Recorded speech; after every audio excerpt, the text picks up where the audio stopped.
कुछ कैली न धैली तू निषाद जी के पिचकारी से डेरा ताड़ू कि कुछ कैली न धैली तू निषाद जी के पिचकारी से डेरा ताड़ू।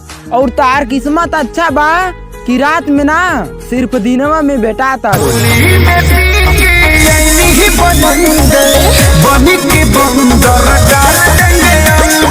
कि भैया के हो साली हमारा लगबू साली हो।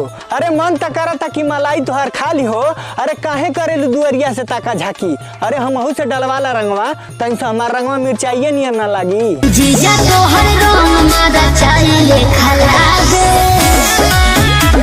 सपना देखल छोड़ दा कि तोहे के और रंग लगाई कि सपना देखल छोड़ दा कि तोहे के और रंग लगाई। अब भले कौनो से मार झगड़ा हो जाई तब तो पटक के निषधवे रंग लगाई भले सरवा जेल हो जाई। वह झुकेगा नहीं।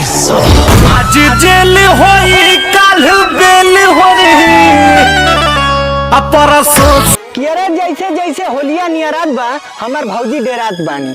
कि अरे जैसे जैसे होलिया नियरात बा हमार भौजी डेरात बानी। अरे पर के होलिया याद बा यही से आसो के होलिया में हमार भौजी नैहर जात बानी। आवतानी खेले खातिर रंगवा वीर पर साल ऐसन हाल करी हो ना फिर।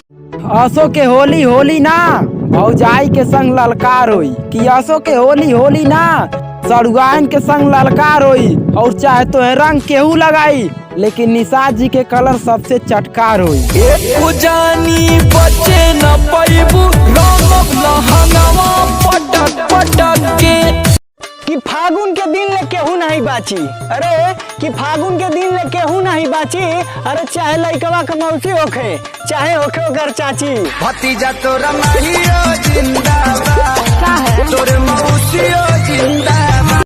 अब की होलिया में लागत तोहरे चलते कौनो से बवाल होई कि अब की होलिया में लागत तोहरे चलते कौनो से बवाल होई। और तू टेंशन न लिया करे जा निषाद जी के हाथे तो हर गाल लाले लाल होई। मारे सिक्सर के 6 गोली छाती में रे पावर होला निषाद जी के जाती में रे।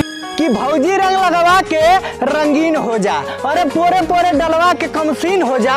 अगर तोहरे दुअरिया से हई देवरा नाराज होके जाई तो तोहरे राजा जी के गईले की बाद ये काम आई। कहवा लगाई रंग कुछ ना बुझाला।